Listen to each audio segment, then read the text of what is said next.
सभी को जय मसीह की। प्रभु का धन्यवाद करता हूं कि परमेश्वर ने ये समय मेरे जीवन में दिया कि प्रभु के वचन में से आप लोगों से बात कर सकें।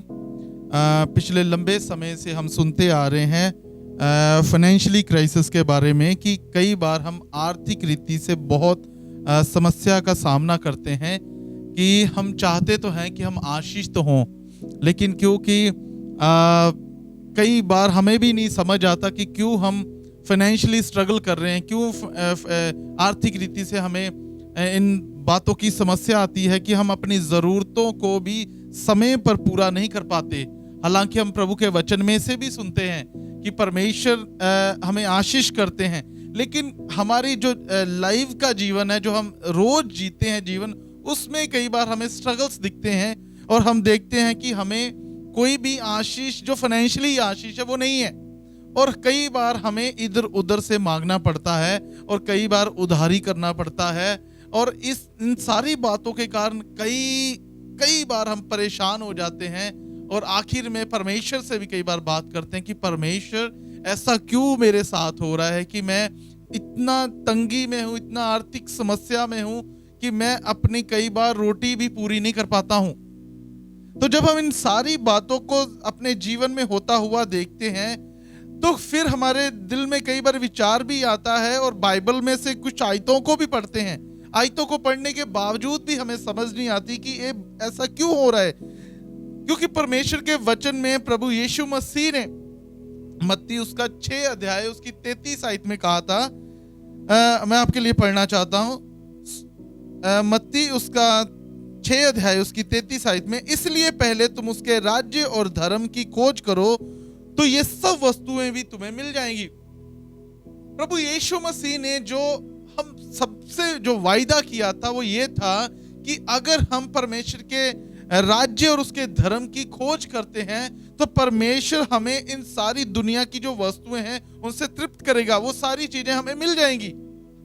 पर प्रभु यीशु मसीह ने ये कह तो दिया, लेकिन हमें क्यों नहीं मिल पाती ये चीजें? हम क्यों नहीं अपने जीवन में पा पाते? और फिर भी हम ये कहते हैं कि हम फाइनेंशियली परेशान हैं और फिर परमेश्वर से कहते हैं प्रभु यीशु आपने तो ऐसा अपने वचन में कहा था, लेकिन हम आशीष क्यों नहीं हो रहे? इसके लिए मैं कुछ बात आपसे करना चाहता हूं जो परमेश्वर आज मेरे मन में डाल रहा था। जब मैं सुबह से मनन कर रहा था तो मैं सोच रहा था इन बातों के ऊपर, तो परमेश्वर इन बातों को सिखा रहे थे कि क्यों हम फाइनेंशियली परेशान हैं, क्यों हम आर्थिक रीति से परेशान हैं और स्ट्रगल्स करते हैं। वो ये है कि हमें सबसे पहले इस बात को समझना पड़ेगा कि परमेश्वर के राज्य और धर्म की खोज करने का मतलब क्या है। प्रभु यीशु मसीह ने कहा पहले उसके राज्य धर्म की खोज करो तो दुनिया की सारी वस्तुएं मिल जाएंगी। प्रभु ने तो अपना वायदा पूरा कर दिया, लेकिन अगर हमारे जीवन में ये बात पूरी नहीं हो रही तो इसका मतलब है परेशानी वायदे में नहीं है, परेशानी है रिसीवर में, हम में जिनको आशीष नहीं मिल रही है, स्पेशली फाइनेंशियली आशीष नहीं हो रहे। कहीं ना कहीं हम में वो बात है जिसकी वजह से हमें वो आशीष नहीं मिल रही। परमेश्वर प्रभु यीशु मसीह ने तो दे दी है वो आशीष और वो बोल दिया है, लेकिन उसको रिसीव करना वो हमारे हाथ में था। लेकिन अगर हम रिसीव नहीं कर पा रहे तो इसका मतलब है कि कहीं ना कहीं हमारे में वो कमी है जिसकी हमें जरूरत है उसको पूरा करने के लिए। और वो बात है, कई हो सकता है हम समझ नहीं पा रहे उस बात को। प्रभु यीशु मसीह ने तो कह दिया कि राज्य धर्म, लेकिन क्या हम जानते हैं कि वो राज्य और धर्म क्या है? क्या हम उस राज्य धर्म को समझते हैं कि प्रभु यीशु मसीह जिस राज्य धर्म की बात कर रहे हैं वो राज्य धर्म है क्या? प्रभु यीशु मसीह ने कह दिया, लेकिन हमें उस राज्य धर्म को पहले समझना पड़ेगा, क्योंकि अगर हम उस राज्य धर्म को समझेंगे ही नहीं तो फिर उसकी खोज कैसे करेंगे? और अगर हम राज्य धर्म की खोज करना चाहते हैं तो पहले हमें राज्य और धर्म को समझना पड़ेगा कि परमेश्वर का राज्य और धर्म है क्या। सबसे पहले मैं बात करना चाहता हूं धर्म के ऊपर कि परमेश्वर जिस धर्म की बात कर रहे हैं वो है क्या।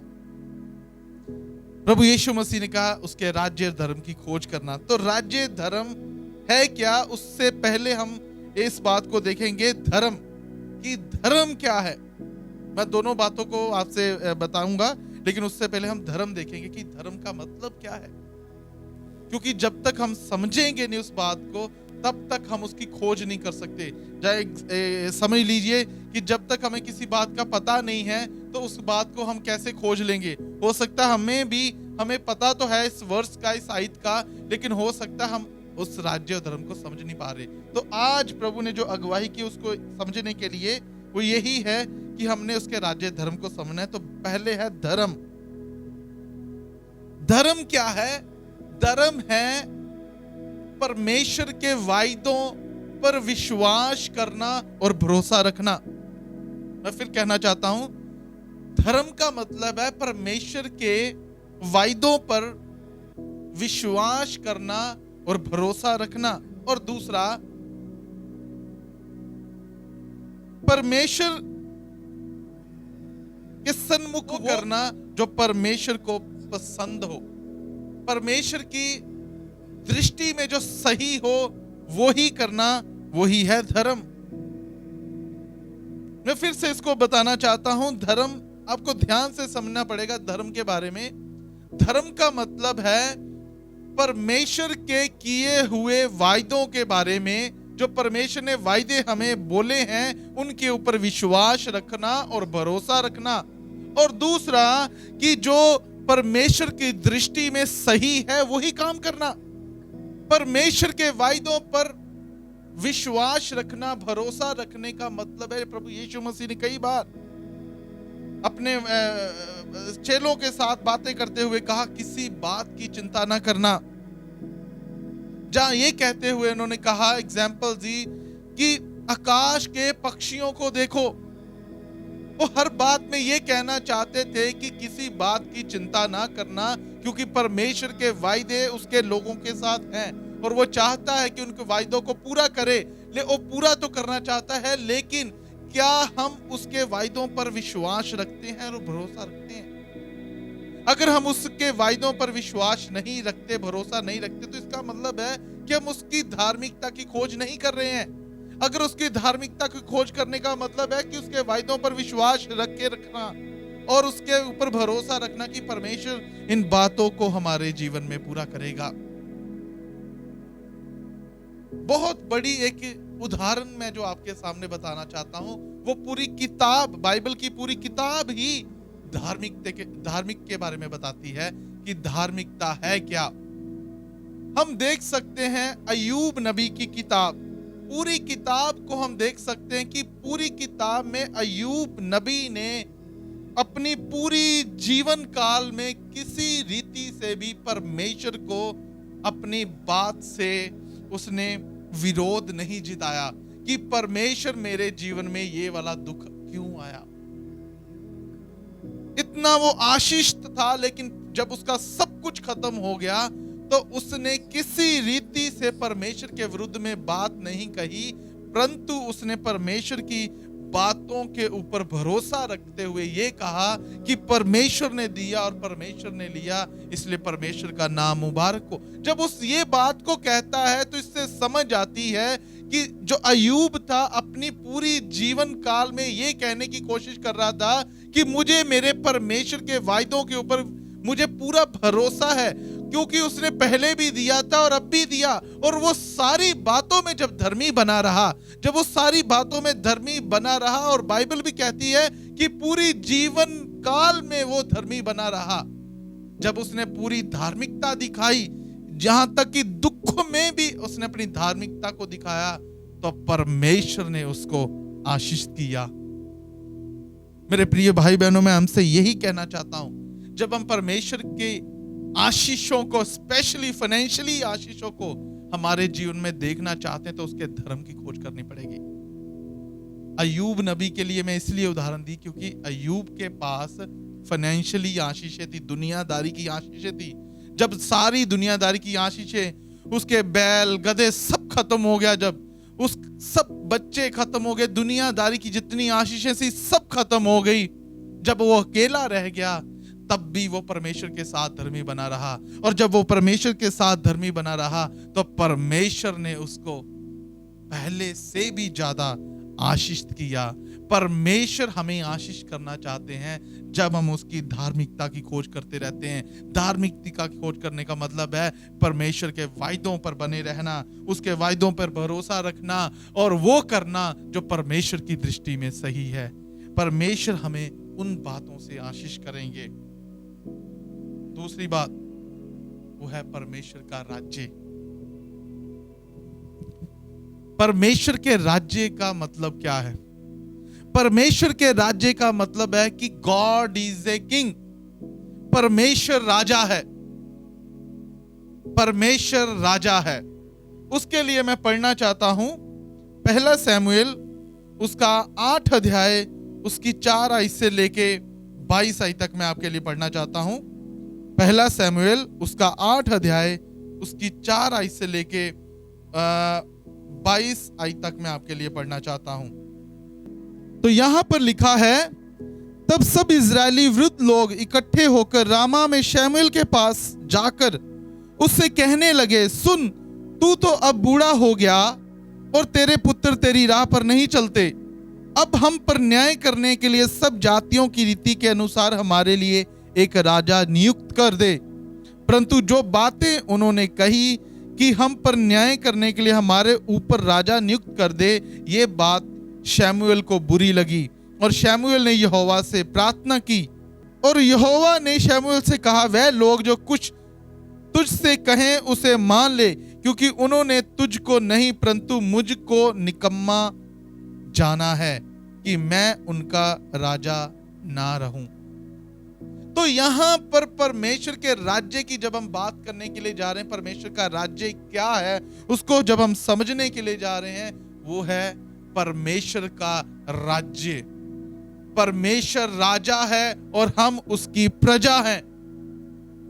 जब परमेश्वर ने इजरायलियों को मिस्र की गुलामी से आजाद करवाकर उसको मारुस्थल की जमीन से लेता हुआ लेते हुए उनके सब जरूरतों को पूरा करते करते उनको वायदा किया कि मैं तुम्हें एक ऐसी जगह दूंगा जहां पर दूध और शहद की नदियां बहती हैं। दूध और शहद की नदियों का मतलब है जहां पर किसी बात की कमी घटी ना होगी। मैं फिर से कहना चाहता हूं, मैं ये बात दुनियादारी की कर रहा हूं, ये दुनिया की जो आशीषें हमें चाहिए मैं उनकी बात कर रहा हूं। परमेश्वर कहता है मैं तुम्हें एक ऐसी स्थान दूंगा, ऐसी जगह दूंगा जहां पर दूध और शहद की नदियां बहती हैं। जहां दूध और शहद की नदियां बहती, ऐसी जगह जो परमेश्वर इजरायलियों को देने वाला था, वो था फाइनेंशियली जरूरतें उनकी पूरी करने वाला है। उनको किसी बात की कमी घटी नहीं रहेगी और परमेश्वर ने वैसा ही उनके साथ किया। परमेश्वर उनको छुड़ा के लेकर आया और वो जमीन, वो जगह, वो देश उनको दे दिया। लेकिन उन्होंने क्या करा? उन्होंने कहा हमारे ऊपर एक राजा नियुक्त कर दे। राजा नियुक्त करने का मतलब है कि वो ये कह रहे हैं कि हमें जो परमेश्वर हमारे ऊपर राजा है वो राजा हमें नहीं चाहिए, बल्कि दुनिया में जो राजा, इंसान राजे की उन्होंने मांग की कि कोई इंसान होना चाहिए राज करने के लिए उनके ऊपर। राजा का मतलब होता है जो अपनी प्रजा के लिए सब जरूरतों को पूरा करे, उनकी देखभाल करे, उनके खाने के लिए इंतजाम करे, उनकी सब जरूरतों को पूरा करें। परमेश्वर ने जब उस शमूएल से बात की, उससे कहा जो कुछ ये कहते हैं इनकी बात मान ले और इनको बता दे कि राजा अगर तुम पर राजा ठहरेगा तो वो कैसा होगा। मैं आपके लिए पढ़ना चाहता हूं, वो भी उसकी 9 आयत से मैं पढ़ना चाहता हूं आपके सामने। इसलिए अब तू उनकी बात मान, तो भी तू गंभीरता से उनको भली भांति समझा दे और उनको बतला भी दे कि जो राजा उन पर राज्य करेगा उसका व्यवहार किस प्रकार होगा। और शमूएल ने उन लोगों को जो उससे राजा चाहते थे यहोवा की सब बातें कह सुनाई। और उसने कहा जो राजा तुम पर राज्य करेगा उसकी ये चाल होगी, अर्थात वह तुम्हारे पुत्रों को लेकर अपने रथों और घोड़ों के काम पर नौकर रखेगा और वह उसके रथों के आगे आगे दौड़ेंगे। फिर वह उनको 1000 और 50 के ऊपर प्रधान बनाएगा और कितनों से वह हल जुतवाएगा और अपने खेत कटवाएगा और अपने लिए युद्ध के हथियार और रथों के साज बनवाएगा। फिर वह तुम्हारे बेटियों को लेकर उनसे सुगंध द्रव्य और रसोई और रोटियां बनवाएगा। फिर वह तुम्हारे खेतों और दाख और जलपाई की बारियों में से जो अच्छी से अच्छी होंगी उन्हें ले लेकर अपने कर्मचारियों को देगा। फिर वह तुम्हारे बीज और दाख की बारियों का 10वां अंश ले लेकर अपने हाकिमों और कर्मचारियों को देगा। फिर वह तुम्हारे दास दासियों को और तुम्हारे अच्छे से अच्छे जवानों को और तुम्हारे गधों को भी लेकर अपने काम लगाएगा। वह तुम्हारी भेड़ बकरियों का भी 10वां अंश लेगा। निदान तुम लोग उसके दास बन जाओगे और उस दिन तुम अपने उस चुने हुए राजा के कारण दुहाई दोगे, परंतु यहोवा उस समय तुम्हारी ना सुनेगा। तो भी उन लोगों ने शमूएल की बात ना सुनी और कहने लगे, नहीं, हम निश्चय अपने लिए राजा चाहते हैं, जिससे हम भी और सब जातियों के समान हो जाएं, और हमारा राजा हमारा न्याय करे और हमारे आगे आगे चलकर हमारी ओर से युद्ध किया करे। लोगों की ये सब बातें सुनकर शमूएल ने यहोवा के कानों तक पहुंचाई। यहोवा ने शमूएल से कहा, उनकी बात मानकर उनके लिए राजा ठहरा दे। तब शमूएल ने इजरायली मनुष्यों से कहा, तुम सब अपने अपने नगर को चले जाओ। तो यहाँ पर जो बात समझ में आ रही है, परमेश्वर नहीं चाहते हैं कि उनके ऊपर कोई राजा रहे, इसलिए इजरायलियों को कहा, अगर तुम्हारे ऊपर कोई राजा ठहरेगा तो वो तुम्हें गुलाम बना लेगा, वो तुमसे काम करवाएगा, वो जो चाहेगा वही करता रहेगा, और वो सब वो तुमसे करवाएगा, वो जो उसकी इच्छा है। जब ये सारी बातें भी इजरायलियों को कह सुनाई तो उन्होंने फिर से कहा, जरा भी शमूएल की बात नहीं सुनी, परंतु वो अपनी बात पे अड़े रहे और कहा कि हमारे ऊपर एक राजा ठहरा दे।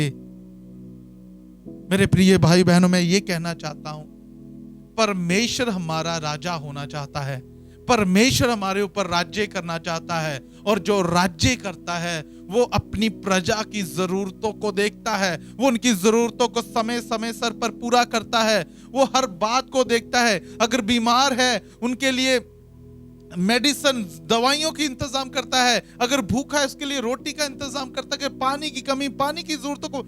अगर हम पुराने समय में राजाओं की बात करें तो हम समझ सकते कि राजा कैसे कैसे अपनी प्रजा के लोगों के लिए करते थे, और अगर अच्छा राजा ना हो तो लोगों की मांग होती थी, ये राजा हमें नहीं चाहिए। इसलिए परमेश्वर हमारा राजा होना चाहता था, और वो हमारा राजा था, परंतु इजरायलियों ने उसको ठुकरा दिया और अपना राजा मानने से इनकार करके ये कहा कि हमें दुनिया का राजा चाहिए, कोई इंसान हमारे लिए हमारे ऊपर राज्य करे। परमेश्वर ने कहा, वो ऐसे दुख देगा तुम्हें अगर तुम उसको राजा चुनते हो। उन्होंने फिर भी कोई बात नहीं सुनी, परंतु अपनी बात पे अड़े रहे। आखिर क्या हुआ? कंसीक्वेंस जो निकला वो यही था कि उनके अपने ही जीवन में और अपनी ही प्रजा में कई ऐसी लड़ाइयां हुई, कहीं कैसे युद्ध हुए, वो दुखी हुए, परेशान हुए, और कई दुखों का उन्होंने वहां पर सामना किया। परमेश्वर उनके लिए राजा होना चाहता था, लेकिन उन्होंने मना कर दिया। जब प्रभु यीशु मसीह संसार में आए, उन्होंने कहा, परमेश्वर का राज्य तुम्हारे निकट है। कहने का मतलब कि परमेश्वर अभी भी चाहते थे कि मैं इनका राजा हो जाऊं। जब हम परमेश्वर के राज्य को समझ लेते हैं, उसका मतलब कि हम परमेश्वर को अपना राजा मान लेते हैं। दुनियादारी की बात करना चाहता हूं। आज कई देशों के अगर मंत्री, प्रधानमंत्री कह लो, प्रेसिडेंट कह लो, अगर अपने लोगों की जरूरतों को पूरा नहीं करते हैं, उनकी देख रेख नहीं करते हैं, तो हम क्या कहते हैं कि ये वाला मंत्री हमें नहीं चाहिए, हम अगली बार दूसरी वोट डालकर दूसरा मंत्री ढूंढ लेंगे। हमें एक ऐसा मंत्री चाहिए होता है जो हमारे ऊपर, जो राज्य करने वाला, ऐसा लोग चाहिए होते हैं जो हमारी सब जरूरतों को देखे और उसको समय सर पर पूरा करे। ऐसा करने के लिए दुनिया में कोई भी नहीं है। मेरे प्रिय भाई बहनों, जब हम परमेश्वर के राज्य को समझ लेते हैं तो उसका राज्य है, वो है परमेश्वर का राज्य। जिसमें परमेश्वर हमारा किंग, वो हमारा राजा है और हम उसकी प्रजा हैं। और जब हम उसकी प्रजा बन जाते हैं तो परमेश्वर हमारी जरूरतों को पूरा करना शुरू कर देता है। इसलिए उसने कहा, प्रभु यीशु मसीह ने, पहले उसके राज्य और धर्म की खोज करो तो दुनिया की सारी वस्तुएं मिल जाएगी। प्रभु यीशु मसीह के कहने का मतलब था कि जो राज्य मैं करने जाता हूं, इसलिए लोग उसको कहे, क्या तू राजा है? क्या तू राजा होने जा रहा है? क्या तू राजा बनने जा रहा है? कईयों को तो ये लगता था कि यीशु मसीह इस संसार में राजा बन जाएगा। प्रभु यीशु मसीह का राज्य, उन्होंने कहा कि मेरा राज्य इस संसार का नहीं है। परमेश्वर कहते थे, प्रभु यीशु मसीह ने कहा मेरा राज्य इस संसार का नहीं है, परंतु फिर भी वो राजा था। यहूदियों का राजा जब उसके लिए लिखा गया तो वो यहूदियों, इजरायलियों, यहूदी, उनका वो राजा था। उस बात को हमें समझना पड़ेगा कि जब हम उसको अपना राजा मान लेते हैं तो राजा अपने लोगों की बातों को देखता है कि वो किस दुख में है, किस परेशानी में है, किस कष्ट में है। और इसीलिए प्रभु यीशु मसीह उस राजा का हर एक फर्ज निभा रहे थे। और जब बीमार लंगड़ों के पास, अंधों के पास उनको चंगे कर रहे थे, तो इसका मतलब परमेश्वर अपना राज्य दिखा रहे थे कि मेरे राज्य में कोई भिखारी नहीं रहेगा, कोई अंधा नहीं रहेगा, कोई लंगड़ा नहीं रहेगा, कोई बीमार नहीं रहेगा। और अगर जैसे हम पढ़ते हैं उस औरत की बात जिसको लहू बहने की बीमारी थी, जिसने कहा उसकी सारी पूंजी, जो उसका पैसा था, सब खत्म हो चुका था उसकी बीमारी में, तो प्रभु जब उसका राज्य बनकर आया, जब उसका राजा बनकर आया, तो प्रभु यीशु मसीह ने उसकी बीमारी से उसको चंगा करके उसको फिर से फाइनेंशियली आशीष किया। उस बात को हम इसलिए समझ सकते हैं क्योंकि अभी बीमारी नहीं है तो पैसा उस बीमारी में नहीं जाएगा। आज भी परमेश्वर हमारे राजा हैं और हमें उस राजा को समझना है कि यीशु मसीह हमारा राजा है और हम उसकी प्रजा हैं, और अपनी प्रजा के लिए राजा सब जरूरतों को पूरा करेगा। आइए उस परमेश्वर को अपना राजा बनाएं, आइए उस परमेश्वर को अपना राजा समझ लें, ताकि इसलिए उसके राज्य धर्म की खोज करो तो दुनिया की सारी वस्तुएं हमें मिल जाएंगी। वो तभी मिलेंगी जब हम उसके राज्य धर्म को समझ लेंगे। खोज करने का मतलब यही है कि हमें उसे समझ लेना है, उसको खोजते ही नहीं रहना है, वो उसको हमने पा लेना है।